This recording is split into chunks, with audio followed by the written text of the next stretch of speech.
The Lord of the Rings, for all its fame, has never been a conventional book. Though it started the genre of fantasy as we know it, inspiring such works as The Dark Tower or Game of Thrones, it nevertheless bent many rules, even in its own day. The books are long. In fact, the trilogy is actually one massive book, which was only split into 3 parts because the publishers had to be realistic in their marketing approach. George R.R. Martin receives common complaints about his lengthy descriptions and plethora of characters, though these same traits can be seen in the series that started it all. Despite the fact that The Lord of the Rings features several attributes which would make a book challenging to sell and market in the modern age, it continues to do well. The book is famous, and word of mouth and being labeled as a classic help the book succeed. But people also continue to enjoy the series on its own merits. Though we live in a world where people can't focus for more than 10 minutes, fans continue to read and reread this one massively long book. Before we continue, I'm Riley and this is Otherworldly Fiction. On this channel, I rant about fantasy books, discuss characters and lore, share my bookish opinion, and offer the occasional writing advice. If any of that sounds like your cup of tea, hit that subscribe button. Posts are on Fridays. Please note this video has been done from an earlier video on my channel, as I wanted to give the subject the editing and time it deserved. Tolkien had a particular talent as a writer. Writing a book comes with dozens of rules, but Tolkien was one of those writers who could break them to strong effect. Whether it be the infamously long descriptions or the intricate histories, the author presented them in a way which livened the world rather than hampered it. Rule number 1: Exposition. One of the first complaints readers will have when reading a book is that the story hasn't started, or nothing is happening. Upon cracking The Lord of the Rings open, and its companion novel, The Hobbit, it takes time before anything does happen. The reader is treated to a description instead of Hobbit culture, and where Frodo and Bilbo fit into said society.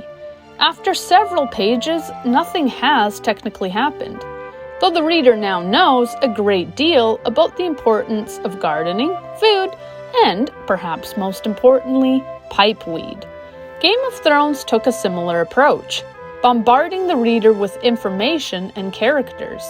For more casual readers, this would have been intimidating, and marketers trying to make a book appeal to the broadest audience would have writers believe this technique is a no-no. For Tolkien, the strategy was a success. It was a success because the hobbits, along with their quirky culture, were a new entity. People had loose ideas around dwarves and elves, which meant Tolkien didn't have to describe them as much, though he describes them enough. There was also humor in the introduction of the race. These were squat people who smoked too much, ate too much, had hairy feet, and lived in holes with round doors. In short, no part of the introduction is boring. The hobbits are too interesting for the reader to put the book down, even if nothing is happening to start. The lively hobbits, and their anticipation of a mass birthday party, in which someone is turning 111, is memorable, and it feels as though much is happening, even if it doesn't directly involve the protagonist from page 1. The lengthy introduction also works because it offers context. Frodo, or Sam, depending on which camp you sit in, is the protagonist. In order to understand him, you need to understand his world. His familial connections, and the culture he has been raised in, have shaped him into the person he is. Even his uncle's history has a direct bearing on his character, making it necessary to touch on Bilbo's adventures. Frodo's determination to take the ring in the first place stems from his desire to have an adventure of his own, knowing then that Bilbo encountered trolls in his youth is necessary, because it motivates Frodo as a character. Finally, the book serves another purpose in spilling the beans on the hobbits. It makes you fall in love with the Shire. Once Frodo ventures into the wider world, the Shire falls out of the story until the very end. For the majority of the books, Frodo isn't in the Shire at all, and yet the story opens with a lengthy description of this place we will soon leave behind. The reader becomes invested in the Shire and all of its happenings. We become attached to the family politics, and even to the antics of Lobelia Sackville Baggins and her attempts to make off with Bilbo's fortune.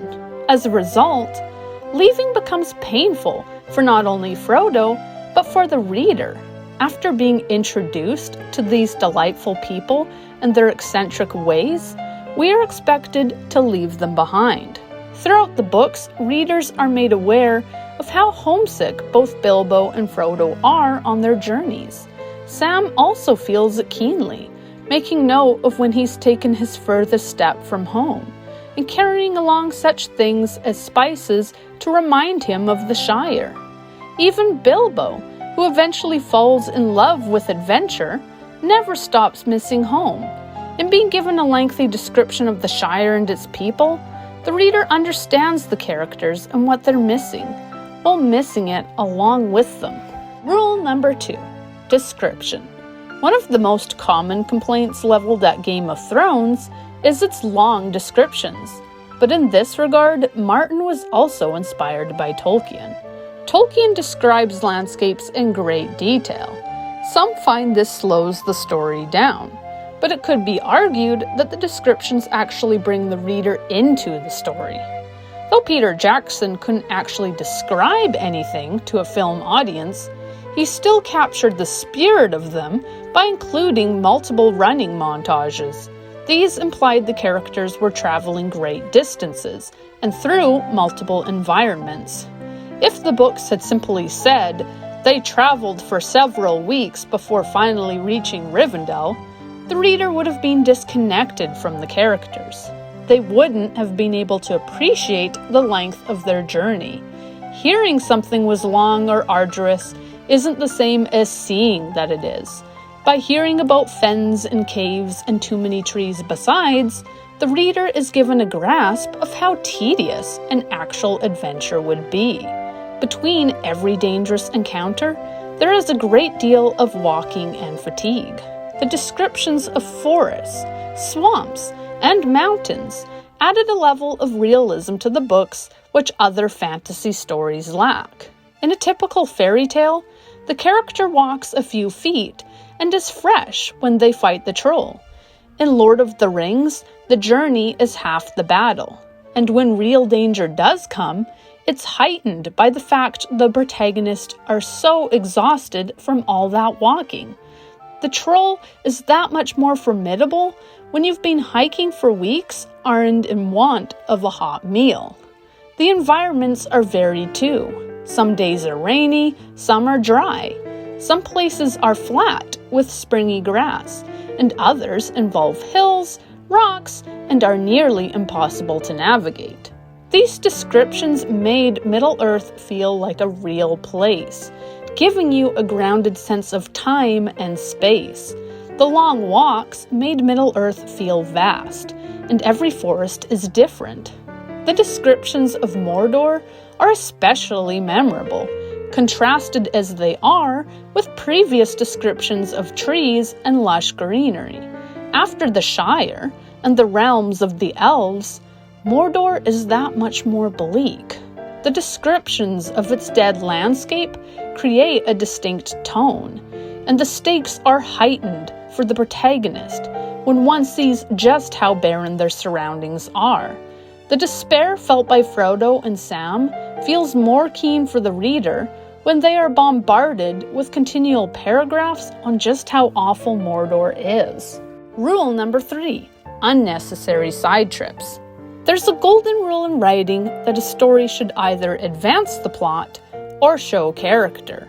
For readers, there is an expectation that the story will continue, or that they'll learn something new about the heroes they are following. There are plenty of scenes which could be removed from the Lord of the Rings books without damaging the plot, or the reader's understanding of its characters. Such scenes were removed in the film versions, leading to debates over whether or not Peter Jackson should have included Tom Bombadil. Remove Tom Bombadil, the Barrow-wights, and other scenes, including the prolonged stay at the Bree Inn, in which the hobbits become acquainted with its people, and the overall story remains strong. Yet it's possible Tolkien had a third rule in mind when writing. A scene is also necessary if it tells you something about the protagonist's world. Middle-earth is itself almost a character, and by becoming familiar with Bree and greater powers like Tom, the reader comes to understand Middle-earth better. Moreover, there's a greater sense of what would be lost if Middle-earth was lost to Sauron. Frodo and Sam wouldn't just die. The complicated cultures and characters the reader has become attached to would too. In introducing Tom Bombadil, Tolkien provided a wider context for the world Frodo is trying to save. Stopping the big bad becomes all the more important when you've become invested in that which he is trying to destroy. Being captured by Barrow-wights might delay the plot of escaping the ring race and reaching Rivendell, but it does so with the intention of showing off Middle-earth and implying that there are other older magics at work. Tom can't be the only character able to fight off the ring. His appearance indicates there may be others, which seems like a large piece of lore to leave out of the world. After all of the realism injected into the books by so much hiking, Tom reminds the reader's Middle-earth is nevertheless a place of mysterious magic, much of which isn't actually laid out for readers. Tom raises more questions than he answers, in turn prompting readers to be more curious about the world Frodo is trying to preserve. Rule number 4. Multi-protagonists. Another rule thrown at writers is that they should choose one protagonist and stick to him. Having multiple viewpoints has been done several times by different authors, though it's recommended only the most experienced attempt it. The general consensus is to follow one person and focus on how their actions impact the story. Frodo is an engaging enough protagonist, or Sam, but Middle-earth is a vast place. Middle-earth is busy. There are multiple races vying for their positions, intricate familial histories, and even multiple enemies. If Sauron wasn't enough, Saruman is a major thorn in everyone's side. Once the Fellowship splits up, the reader must continue to follow all the heroes in their separate groups. Such an approach shows not only that Middle-earth is vast, offering the opportunity to explore 3 times as much ground, but also that fighting a war is a team effort. Sauron is an all-powerful being with an orc army at his command, a near-immortal ring that acts like a drug to its wearer, and a rogue wizard for a lieutenant, who also has his own orc army. One person isn't going to stop all of that, even if that one person is Gandalf. The choice to follow multiple protagonists, Frodo and Sam, Aragorn with Legolas and Gimli, and Merry and Pippin, allows each character to have an arc and do their part in saving the day. It makes every character count. Without either Frodo or Aragorn, all would have been lost. Without Pippin, Faramir would have been killed, and Saruman might have continued to rule. Every character has weight, each of their choices feeling integral in saving Middle-earth. It's also realistic. By having multiple protagonists fight the war from different sides in different ways, the war itself feels larger. It can affect multiple people in varying locations, emphasizing the largeness of Sauron's reach. Finally, every protagonist's journey is unique, which keeps the story fresh.